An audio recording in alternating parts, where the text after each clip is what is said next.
മലപ്പുറം നഗരത്തിലെ ഭക്ഷണ വിൽപ്പന സ്ഥാപനങ്ങളിൽ ആരോഗ്യ വിഭാഗം പരിശോധന നടത്തി. ശുചിത്വം പാലിക്കാത്തവർക്ക് കർശന താക്കീത്. ശുചിത്വം കർശനമാക്കി നഗരസഭ ആരോഗ്യ വിഭാഗം. ബുധനാഴ്ച രാവിലെ മുതൽ മലപ്പുറം നഗരസഭാ പരിധിയിലെ കോട്ടപ്പടി, കാവുങ്ങൽ തുടങ്ങിയ പ്രദേശങ്ങളിലെ ഹോട്ടലുകളും മറ്റ് ഭക്ഷണ വിൽപ്പന സ്ഥാപനങ്ങളിലും നഗരസഭ ആരോഗ്യ വിഭാഗം നടത്തിയ പരിശോധനയിൽ ശുചിത്വ നിലവാരം ഇല്ലാത്തതും ഫ്രീസറിൽ സൂക്ഷിച്ചതുമായ ഇറച്ചി, മാവ് തുടങ്ങിയ ഭക്ഷ്യ ഉൽപ്പന്നങ്ങൾ പിടിച്ചെടുത്ത് നശിപ്പിച്ചു.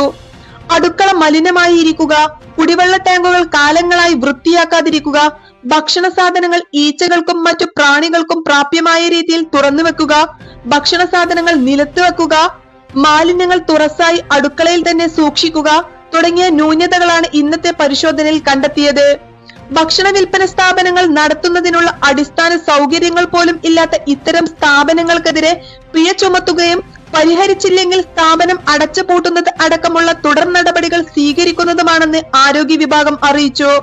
പരിശോധനയിൽ നഗരസഭ clean city manager K Madhusoodanan, senior public health ഇൻസ്പെക്ടർമാരായ M Gopakumar, C K Muhammad Hanifa, public health ഇൻസ്പെക്ടർമാരായ Abdul Rasheed T, P K Muneer എന്നിവരും പങ്കെടുത്തു. Irfana, SS news, Malappuram.